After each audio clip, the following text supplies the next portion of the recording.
dalam beberapa 2 tahun terakhir ini saya beberapa kali sih menemukan kasus yang sebenarnya ini udah masuk ke kekerasan seksual ataupun pelecehan, tapi si korbannya merasa enggak, karena biasanya itu terjadi apabila ada relasi, misalkan ada orang tua dan anak. Ya, biasanya kan karena anak-anak merasa bahwa oh mungkin itu bentuk kasih sayang orang tua bapaknya kepada dia, ataupun bentuk kasih sayang pamannya terhadap dia karena itu mereka keluarga. Jadi anak ini nggak merasa bahwa dia adalah korban pelecehan ataupun kekerasan seksual. Terus yang kedua adalah dalam relasi pacaran biasanya. Oh itu adalah bentuk tanda. Kami di Senyumpuan memang mayoritas kan anak-anak muda nih. Biasa kan anak-anak muda itu sulit sekali untuk cerita. Dia dapat masalah apa, bahkan ketika mereka mendapatkan kekerasan dalam pacaran itu mereka anggap tanda cinta. Jadi biasanya memang perempuan itu, kalau saya pernah baca penonton film, dia butuh 7 kali untuk mencoba baru dia benar-benar pergi katanya, baru dia benar-benar sadar. Jadi memang sangat sulit untuk menyadarkan bahwa kamu adalah korban dari korban manipulasi, misalkan korban KDRT, korban kekerasan dalam pacaran, itu sangat sulit. Oke, jadi dalam ini ya, ini salah satu hal yang menarik sih, bahwa banyak orang, budaya kita, saya menganggap ini sebagai budaya, menyamakan bahwa zina dan pemerkosaan itu satu hal yang sama. Padahal zina itu kan sama suka ya, memang konsekuensinya harus dinikahkan gitu. Tapi kalau pemerkosaan itu berarti kan ada orang yang dirugikan, ada korbannya, ada pelaku dan ada korban gitu. Jadi apalagi dalam budaya kita menganggap bahwa zina dan pemerkosaan itu sama-sama aib. Padahal tidak. Kalau zina mungkin memang itu aib dalam perspektif dalam agama gitu, tapi kalau pemerkosaan itu bukan aib. Jadi bahkan itu beberapa kali ya di Lombok Timur ataupun di luar Lombok justru dinikahkan dengan pelaku. Kan itu traumatisnya jadi bertambah konsekuensi selanjutnya. Nah, yang pertama konsekuensinya adalah si korban otomatis hamil dong. Jadi ini adalah apalagi kebanyakan anak, biasanya korbannya adalah anak mengandung anak dalam kondisi traumatis.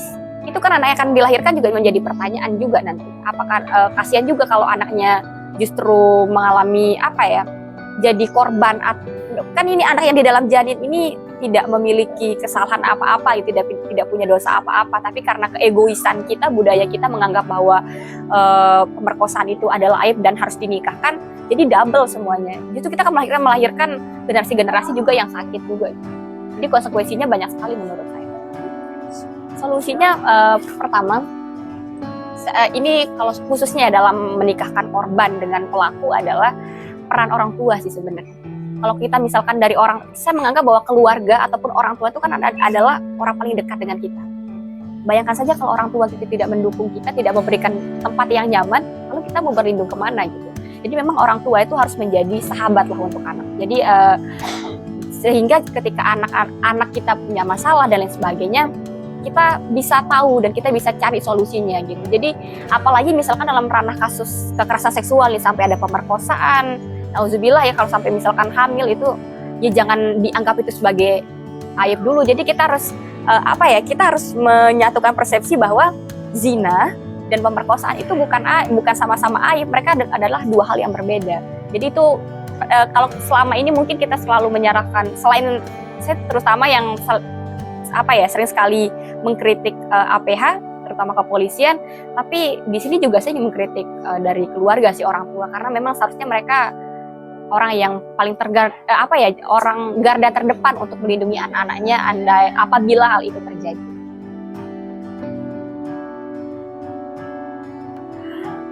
Karena memang ini restoratif justice kan masih jadi perdebatan, di satu instansi berbeda pendapat soal restoratif justice. Tapi saya rasa kalau untuk kasus kekerasan seksual, seharusnya ya kita sama-sama sepakat bahwa kasus kekerasan seksual tidak bisa di restoratif justice. Iya, memang ini menjadi salah satu PR yang besar juga ya, ketika ada korban tapi kita mau selamatkan, dia juga tidak merasa menjadi korban gitu. Tapi kalau misalkan dalam itu juga sih kan itu nanti di proses pembuktian hukumnya. Kalau misalkan pelaku menganggap bahwa oh itu suka dan diklaim sama korban, juga itu masih jadi jadi ya PR kita juga sih. Jadi memang agak sulit memang dalam kasus kekerasan seksual. Iya, pesan untuk perempuan ya, terutama ini dulu sih. Saya merasa bahwa sebaik apapun aturan, kendati hak-hak politik dan ekonomi, sosial dan lain sebagainya kita udah terpenuhi, selama masyarakat kita, budaya kita masih menganggap bahwa perempuan itu adalah manusia nomor 2, ya kita nggak bakal jadi apa-apa gitu. Jadi memang perspektif masyarakat, terutama budaya-budaya patriarki ini memang harus ya segera bersih lah, terutama di Nusa Tenggara Barat ya. Kalau buat perempuan, kawan-kawan perempuanku dimanapun kawan-kawan berada, pertama saya merasa bahwa kita sudah lama kita sudah lama terkurung dan dirugikan oleh budaya patriarki. Dan selain itu juga saya merasa bahwa hanya pada tubuh perempuan segala jenis ketidakadilan itu bergerombolan, ketidakadilan ekonomi, sosial dan lain sebagainya. Dan saat ini saya rasa kita punya momentum untuk mengambil alih hak-hak kita. Jadi kita bukan untuk menyaingi laki-laki ataupun menginjak kepala laki-laki, tapi kita berusaha untuk setara dengan laki-laki gitu, bahwa kita punya hak yang sama dengan mereka. Saya harap woman support woman, dengan posisi perempuan dan perempuan saling mendukung aja kita masih susah untuk mencapai kesetaraan, apalagi dalam posisi perempuan tidak mendukung sesama perempuan. Jadi kita mulai dari hal yang kecil dulu deh. Ayo kita saling dukung sesama perempuan dan saling melindungi dan saling berdaya.